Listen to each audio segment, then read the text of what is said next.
is a pain in the butt. You hit your ball in the trees and then you lip out the putt. But if you've got a little time, then come and spend it with us. 'Cause now you're listening to the Rough Cut.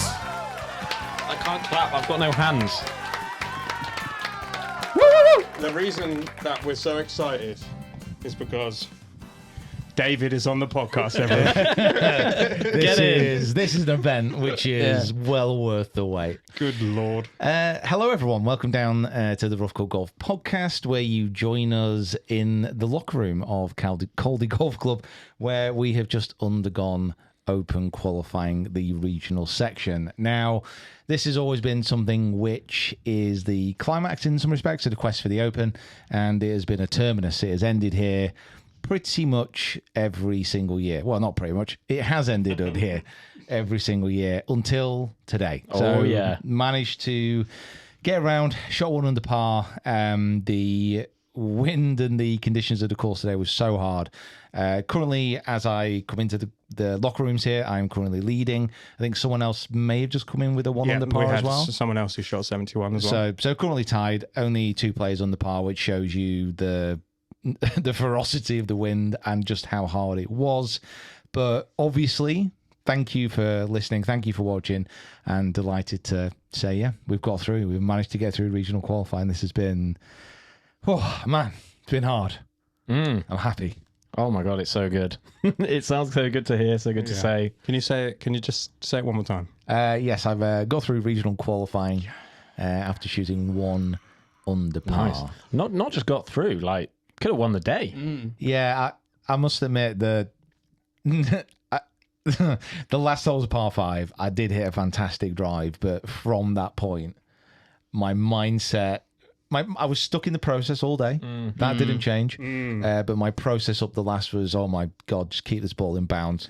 Like, I did think a bogey, fine, doesn't matter. Okay, so that's a good book. So you didn't know, obviously you knew what your score was, but you never knew at any point, like, actually where you were. So were you, or did you? I didn't know. I didn't check at all, but it was more a level par round today. You just knew that it's a guarantee. Yeah. It's a guarantee. I mean, when we set off, I think, because we were one of the later starters, I think 4 over was the leader in the clubhouse, which kind of shows how hard it was. As we were, you were warming up, and we were kind of, flicking cameras on and off. We were checking the board of people coming in, and there was no one even close to par. No. There's like all 80s and then a few 75s and 76s and 78s, and we were like, oh wow, this is gonna be a tough one out there. I mean, to put this into context, so I think when we set off, the wind was blowing about 30, and the Caldy golf course here is kind of split into 2 sections. It's quite strange in many respects. It was very Heskethy as well, wasn't it? Like the way that, So you kind of like go over. I'm going to keep going. So you go over like an old railway track, I suppose it was, and then the course and the holes are more exposed to the wind, which is blowing directly off the estuary today. And as it blows off the estuary, it takes those problems out of play. So realistically, you're not going to hit it into the water because the wind was too strong coming off it. Unfortunately, what it does do, it blows your ball towards the crap on the other side of the hole. Yeah. So it's kind of like just a battle, and managed to get through that front 9 level par. And once I got through that front 9 level par, I felt a little bit more, I won't say relaxed, but I felt a bit more confident about what I was doing. Yeah. Until maybe what was it? I eagled the 11th. Eagled the 11th. But hit a great tee shot in 10 as well. Yeah, I mean, in all fairness, a 10, I kind of lacked that, put up a touch. Eagle 11, that was great. Got me to 2 under par. And it was at that point I was like, I started to think about it. I started to think about it a little bit more. I was like, if you're getting at this, you're probably going to get through. It's fine. Managed to shut that down pretty quick. Good. Excellent work. Well done for trusting the process. I was desperately trying to trust the process. It got a bit weird actually at that point because obviously things were going quite well. And if I made a mistake, in my mind, I was amping that mistake up a little bit. Right, okay. I was just being like, that is not good enough. You need to keep going. And managed to keep it together, which was good. Yeah. I mean, I think, obviously, we had a better perspective of kind of where you were. So when you were bogeying or birdieing holes, it was sort of easier to compartmentalize like exactly what had happened in that moment. Yeah. And I think every time you made a birdie or any time you did something under par, my process or my thought process was like, that's a bump. It's like a buffer. That like if you make a bogey now, that's fine. Like you've got that leeway that you can go about it. And that eagle on the 11, I think, obviously was a massive moment in the whole round. Yeah, when that putt went in, not only did you give probably the biggest fist pump I've ever seen you give in my entire life. I mean, I just had a look back at some of the social footage that David shot today, and there was 3 or 4 fist bumps. Oh, There were some good ones. The biggest, in there. biggest fist bumps I've seen. I've never seen you walk in quite as many putts. You were Kevin Nine everything. I must admit that one of the fist bumps, that eagle, I do remember. Because I was getting a little bit excited, but the other ones I don't really remember. I remember your first birdie of the day. I remember you fist pumped, and I was like, We looked at each other actually, and we were like, did he just fist pump a birdie? He's in it. But I think probably the best thing is that I've putted well under pressure, but I don't think I've ever putted quite that well in some respects. Yeah. So I don't think I've ever been in a position where I've looked at putts, I've been nervous, but I've still managed to kind of hit my lines, hit my paces. And I think you putted really well. Some great putts. I mean, I don't know what the strokes gained was. Sam's going to do in the stats now as we... Yes, Sam is also here. Say hi, Sam. Yeah, he's horribly disfigured, so we can't have him on camera. No, he's doing the stats post, which you guys have all been loving. So say congratulations to Sam for those this year. They've been excellent, and David did one as well. You did one. Apparently, I did. Yeah. You did I did. Yeah, so I gained 3 strokes on my putting. We were. You know, we're having conversations while you're playing. We're trying very hard. We're trying very hard not to talk to you about how you're playing, but talk just kind of like every once in a while. We were trying to keep you out of what you were doing and get you thinking about something that was, not in the round, so that you weren't thinking about the score or the situation. I've got to be honest.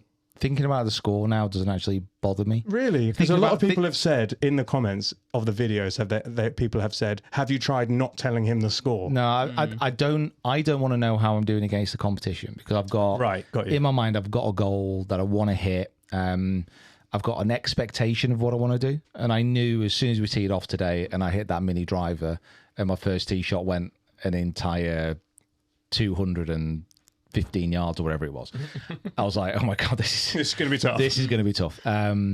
Great approach in there, great 2-putt.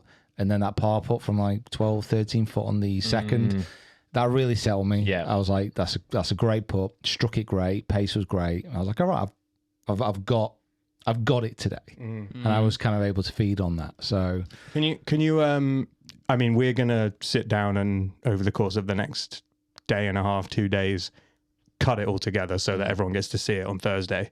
But can you just talk us through a little bit of how you were feeling warming up, walking to the first tee, when they said your name?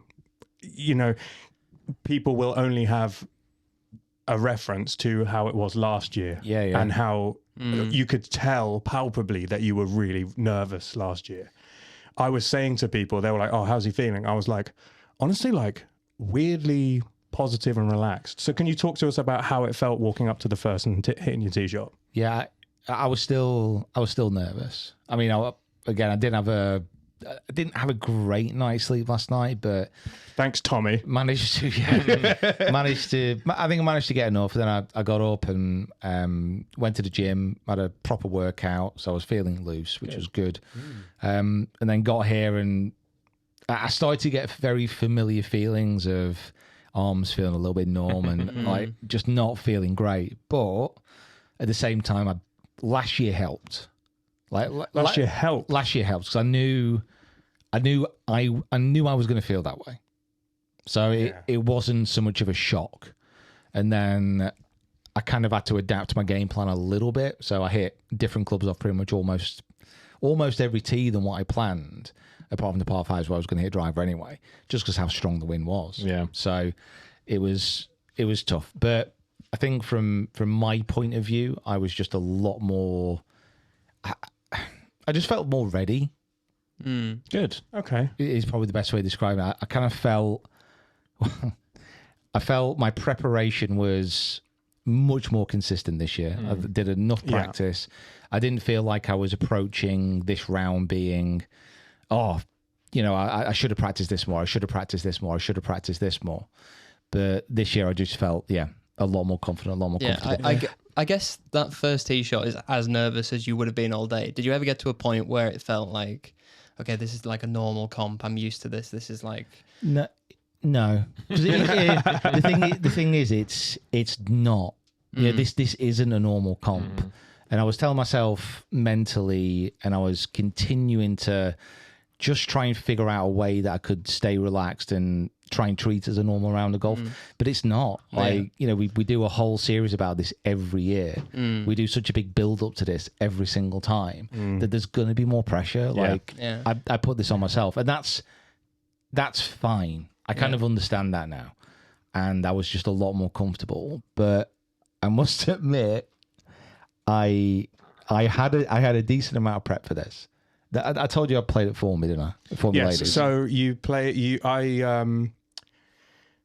I thought it was weird that we kind of left you alone to warm up because in a normal competition round, whoever you were with, we would be chatting and talking about videos and whatever, like while you're warming up and you're hitting, and obviously we would let you go through your process, but it felt, I wanted it to feel like a normal competition, and leaving you to hit shots on the range and to do your putting routine and to hit a couple of chips without us felt really weird. Yeah. So I came over and I tried to talk to you about something that wasn't what you were about to go and do.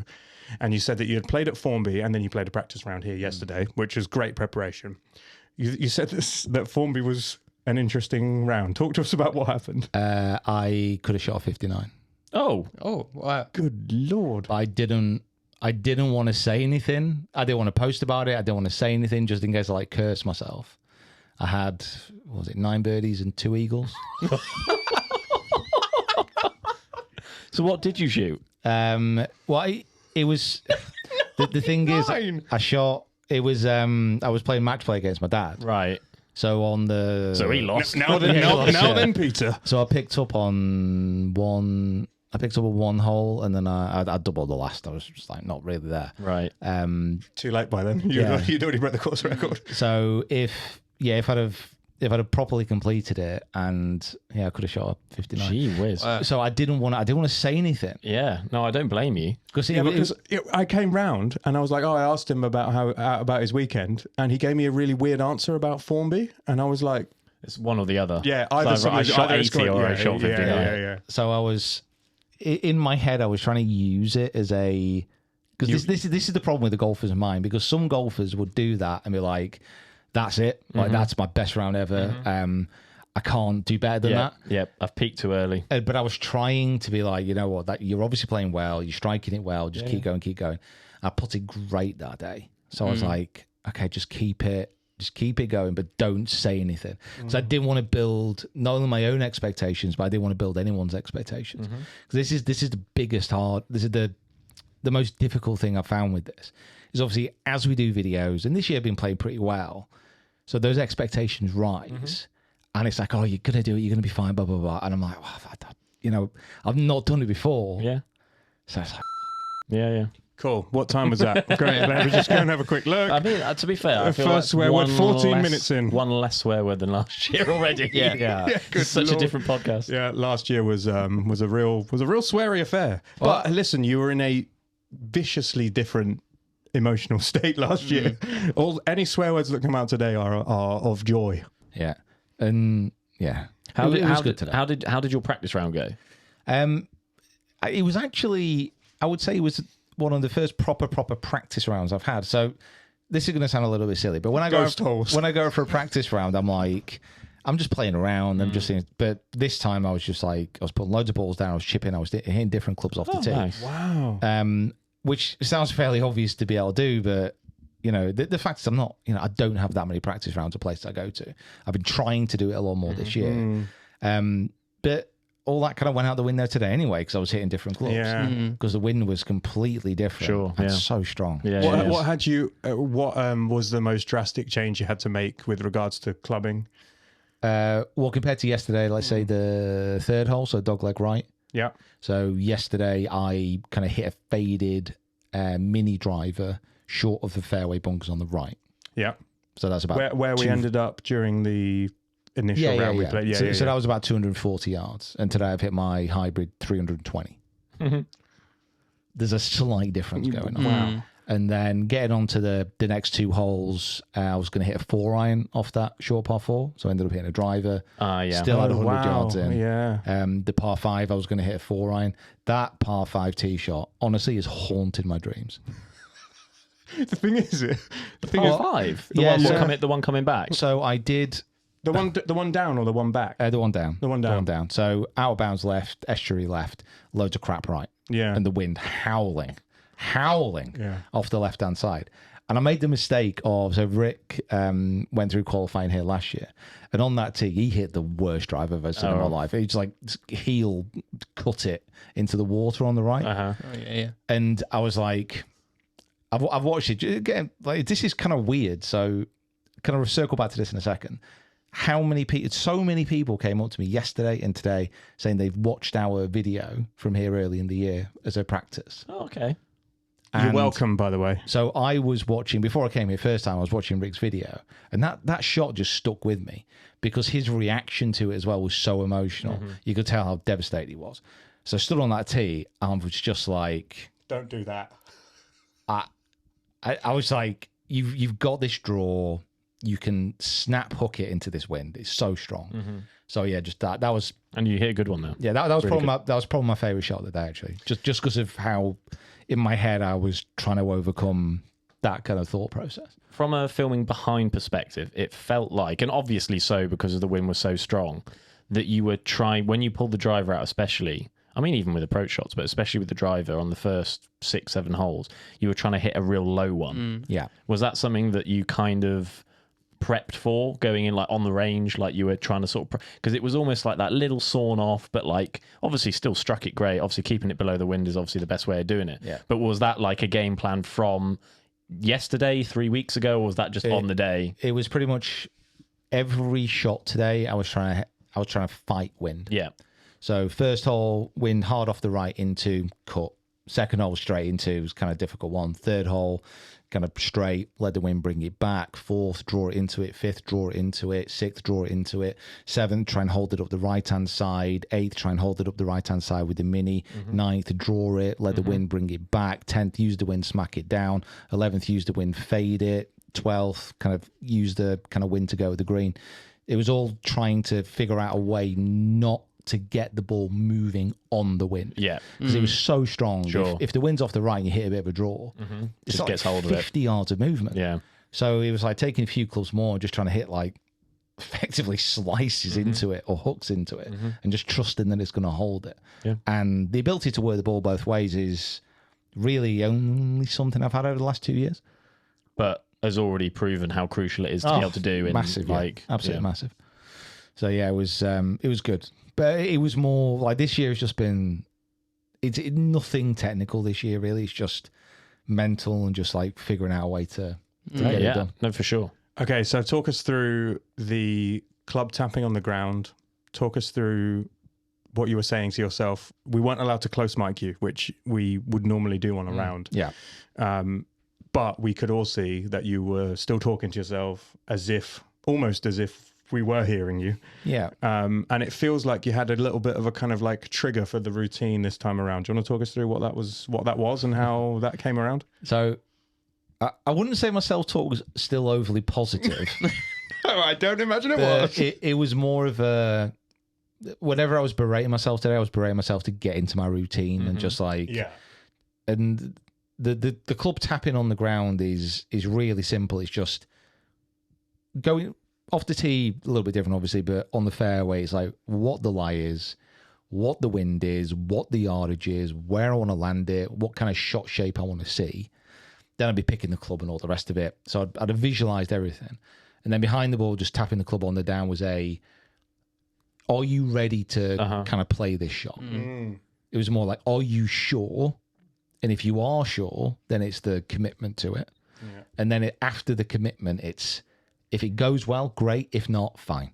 It doesn't matter. As long Because as at least you committed to doing that shot. yeah, exactly. As long as I went through the routine properly and I was comfortable with what I was trying to do, then I just went and did it. And you've never done that like in a round before. Well, I don't think I visibly noticed it. Like, I've not seen you do that. I said it to these guys. I was like, he's doing something different with the tapping beforehand. Yeah, I'll have to think about it a little bit more, but I'm almost sure I didn't approach a single shot today without being committed to what I was trying to do. Well, I did notice, and I'm assuming that 99% of it was down to the wind, but you backed off so many shots today. But even on holes where like the wind was like relatively quiet, and I couldn't tell how much of that was just because you were just waiting, or how much of that was because you were waiting for yourself. If there was any doubt that crept in, or I was over the ball and I was thinking, oh, you've not done this, or I'm not sure about that, rather than staying over and hitting it, which is such every- an easy thing to do. Oh, just hit it. everyone does it. Like, they're over the yeah. ball, they think, I just hit it.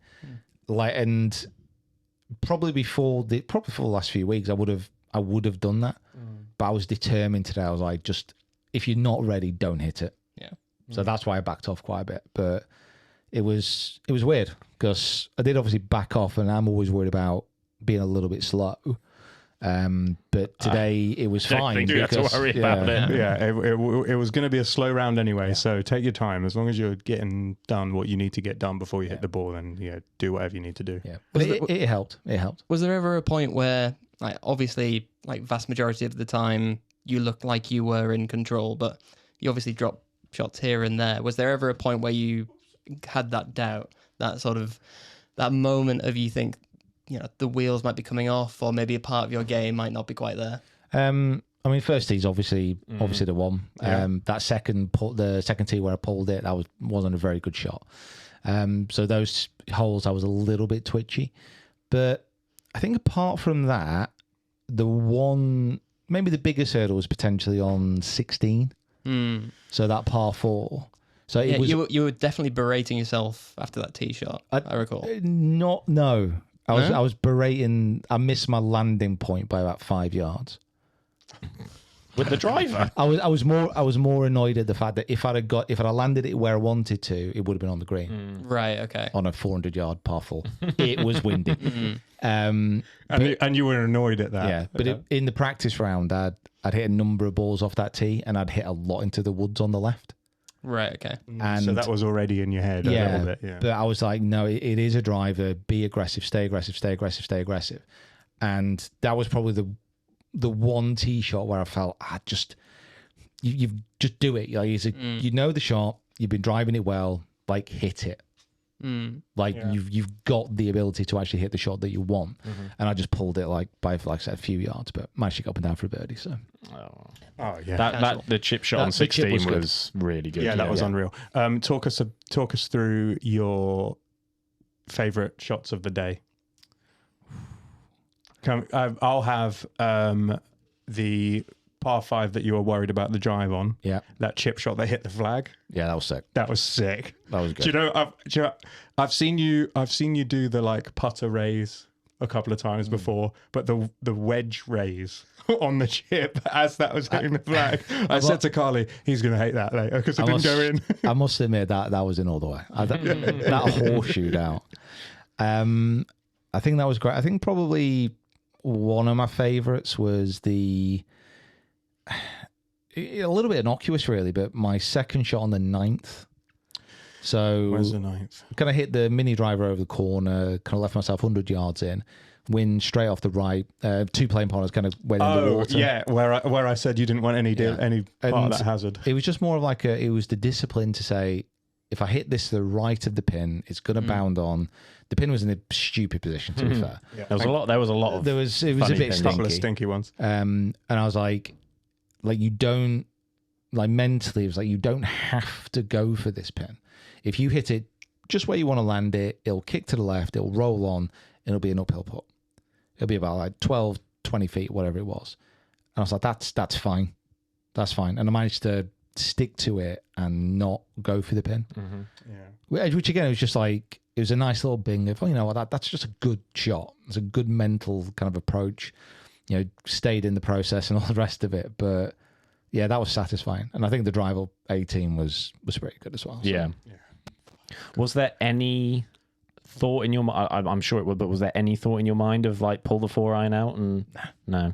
I mean, I that doesn't surprise me, because at the end of the day, like, you have always tried to stay aggressive and you did that the whole day. Yeah, it was more. So what I'm trying to do a lot more is with the practice round, when I was planning out my round, using shots go, you can do the GPS, you can get it to certain spots. And I knew on that last hole, I've got a big margin for error from where I hit the ball to maybe about 20 yards to the right of that. If I hit a good drive, even into wind, it's going to carry the out bounce. Visually, it's hard because you've just got a wall of trees. Yeah. Yeah, and you also can't see where it's going to land. So it's So you'll just hit it. And It's literally for hit someone a note. who's never been here and never filmed it, I was absolutely cacking myself. so it's I said to Sam, he goes, So where are you aiming? Sam said to me, is he just going to hit this down the fairway? And then I was like, look at where he's about to aim. This is going straight over the largest bit of He tree. hit the shot and I turned to the nearest member and I was like, is that right? Is that right? Is that right? so it was just it was kind of like I knew that was the shot.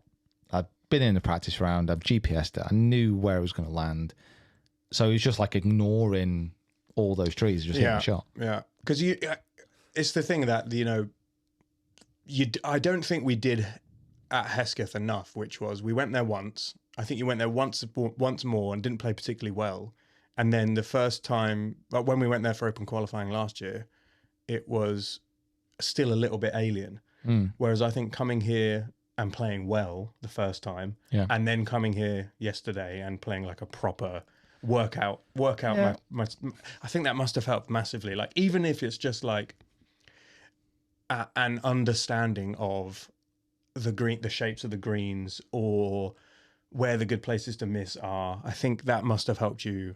Do you feel like that helped you quite a lot being out here yesterday? Yeah, and I think playing well the first time as well. Just to prep. Yeah, Just to prep for it, but also playing in so many comps so far this year. Obviously, winning one, shooting a course record, being in contention at a couple as well. I feel making the cut at the PGA Champs. Yeah. I just kind of feel that I've done enough this year to justify in my own mind that actually, there's no reason why I couldn't play well today. I wasn't approaching it thinking, oh God, I need to play incredible to get through. It was more just, if I play well, I'll be fine. I don't need to like go crazy with it. Yeah. Just something around level par, control my ball flight, control myself, fine. And it feels a bit sad to say this after you, but like, even with the greatest respect, like, I still don't think you played like amazing today, which is a testament into like how well you can play. It was more of a today. There were certain shots I wasn't. 59 watch today, brother. There were certain shots that I was a little bit more cautious on. Yeah. But again, that was just more. I knew the key for getting through today was just like keeping the big numbers off. Yes. Keeping doubles off, keeping triples off. Yeah. Which you definitely did really, really well. Yeah, Like, there was points where we were thinking to ourselves, this looks like this has got like a double in there somewhere, and you would just find a way to get up and down, or you would make a bogey, and you would be satisfied with the fact that you'd done your best from the situations you were in. So I think you did that pretty well. Well, I mean, perfect example is probably on the one down the hill, the one where I hit that little stingy one, the really nice one, the one went over. So that chip is literally onto a set of staircase coming back, downwind, massively downhill. And I was thinking, well, I had a patch to land it on, which was probably about the size of like a foot, and it was only just on the green. Yeah. And I was like, well, if it does go beyond and I leave myself like a 12-footer uphill, it's fine. Yeah. Like I'll take double off the table there. And that was kind of like how I was approaching it. And then I managed to pick up a few birdies, hold some great putts. And yeah, simple. It sounds so simple, doesn't it? It does. It does. Annoyingly simple for someone who hasn't done it before. Yeah, exactly. I mean, and that was always in my mind, and it kept coming back. It kept coming back. The thoughts just kept coming like unbidden of being like, oh, keep going. You know, do this, you'll get through, or get another birdie, you might win, or like it was just a constant battle to bat those down, and the negative thoughts as well. You know, the amount of times I'm over a ball, like looking at a shot, and I'm like, well, there's out of bounds there, there's bunkers there, there's all kind of crap there, and it was like, it's fine, just don't let it kind of worry you, don't let it affect you. Go through your routine. So I think that's probably what I did better today than really any time in the year. It's just fully focused. I've got to say, like, as much as anything, like this year compared to 12 months ago, you just seemed so ready for this round. Like your mentality, your game, all of that was just in place, ready to go. I guess based on the last 12 months of work that you've put in, like what have you changed? What has been the big difference? What has got you to this point? I think last year, it started last year a little bit where who was it now? I can't remember who I played with, but it was a good player, and he was just talking. It has happened in the past about he was just chatting about like how well I was striking it, how well I was swinging it, and I was comparing myself to him, and I was like, you know what? There's not much difference. There's not much difference. Like, and I was kind of like, you know, you can, if you accept it, like you could be a good player if you wanted to be. Like if you just like understand that actually you strike the ball really well, and it's that $1 million question. I think a lot of times is when a player's over the ball, they strike it really well, they hit a good shot, and it's like, why can't I do that every time? You know, over the course of being a pro, I've hit every single shot there is. I've hit great shots. I've hit hole-in-ones. I've hit everything. And I'm like, there's no Casual drop your hole in one there. Well done, sir. There's no reason why I can't do that.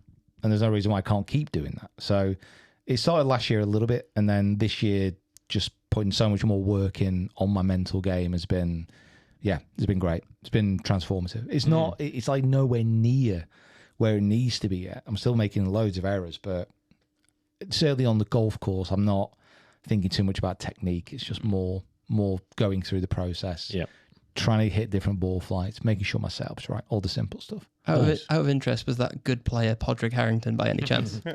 Maybe, yeah. Like a lot of this stuff is exactly what he said to you last year. And this year as well, over the last few weeks, just putting. So I'm not sure when the video's coming out. Phil, probably week and a bit, I think, because we got all the PGA Tours, PGA Champ stuff next week. So I had a lesson with Phil Kenyon. Oh God, he's on the brain. How did he get on today? Do we know? Let's find out. Not sure he played. Phil Kenyon a few weeks ago. So Phil Kenyon, literally the best putting coach in the world, probably right now. Obviously, it's a bit subjective, but he coaches Scotty Scheffler, just transformed him into a great putter and literally an unbeatable world number one in many respects.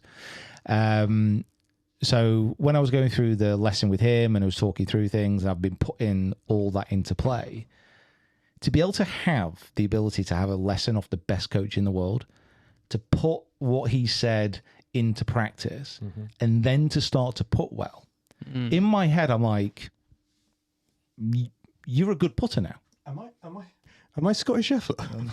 Not quite ball striking, but I'm like, I'm a good putter, and I putted well today. Again, under pressure, putting well has always been something which has been a bit an issue. And I don't think there was one point today where I was really in trouble with the putter and I was really nervous. I think the second hole where I hold that good par putt, that's kind of it. Your shoes are down here, sir. Which shoes are they? Are they these Asics? Are these ones? What did you shoot on the back nine, Pete? 1 under. 1 under. These ones. Come and grab them, mate. Go ahead, mate. We've taken your locker room. There you go. What did you shoot by then? 71, but 35. Oh, 35. Oh, so we literally just tied everything. Oh, nice. There you go. Oh, there you go. Wow. It's cute. This is where all the good players hang out. This locker room. Yeah. Okay, so moving forward, thinking forward, final. And we are allowed to think forward now. Final qualifying. You believe that you put Dundonald as your first option? Yes, I think so. I can't really remember. I think I went Dundonald, West Lancs, West Lancs. Singports, and then Burnham and Barrow. And was this before you shot 4 under at Royal St. It Paul's? was, yes. It was, yeah. And you can't change it now, can Yeah, you? okay. A long way to go, though. I mean, Dundonald is still far, but I could have like a little trip to Scotland at the same time. you never know. So yeah, we'll see. I've never obviously got through regionals before, so Yeah. I don't know how often you get your final qualifying venue. I mean, if West Lancs comes up, I'll be kind of happy with that because I can draw the ball now, so I'll be happy with that. What's your? I mean, again, still pretty raw in regards to just getting through regional, but like looking forward to final. What is your kind of thought process now? Are you, because the way I kind of see it, of like regional was always a place where you should get, not should, but you could get through. Yeah. Like you can do this.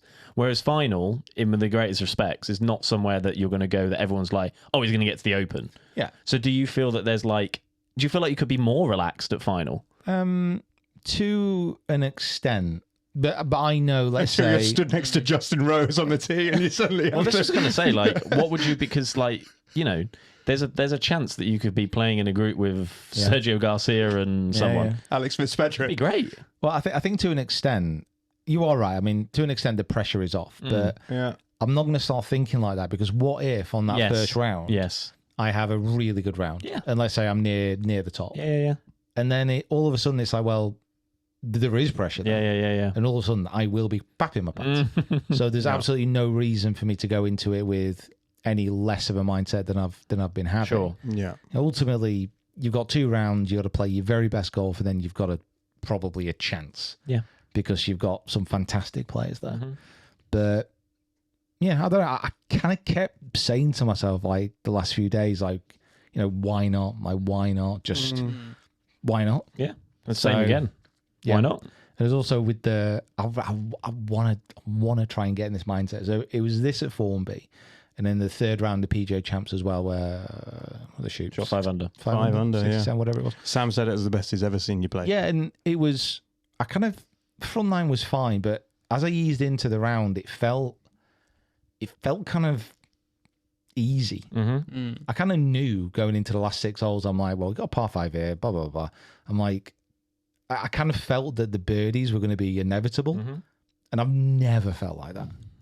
I've never ever felt like that before. Can you tell How us do we get average you? golfers what that's Yeah. like? What's it like Oh, to yeah, think birdies I are don't know. inevitable? It's different. So How do we get you there? I just need to try and like again figure out that way of getting into that mindset of being like so comfortable and confident. I know that the birdies are going to come, but this is the whole kind of point and the whole reason why working on the mental game is so interesting, but it's also so frustrating because to get into that mindset, you've got to do so much work for maybe 2-3 times a year. You know, if people could slip into that kind of flow state all the time, they'd be getting personal bests all the time as well. Sure. It's so hard to kind of reach that mindset. Yeah, Martin. When we filmed those interviews for that Crest for the Open episode, one of the things he said, which really stuck with me, was if you're using those mental techniques as a rescue, you're not going to be prepared to use it effectively if you're only using it when you need it. And the times that you don't need it and you do it, you're building a kind of habit and a learning of what it feels like to do it. Yeah. So in the moments where you're like, oh, I really need to, you know, if you suddenly go to box breathing, you know, in a time when you need to get up and down in a big tournament and you've never practiced it before, your body goes, what the heck is this? Yeah, it's more. So even today, there were a few times where I had to say a birdie putt, or I wanted to, you know, obviously hit a good shot, and there was something in my mind that was like, oh, you know, come on, like, oh, you've got this, or you can hold this putt.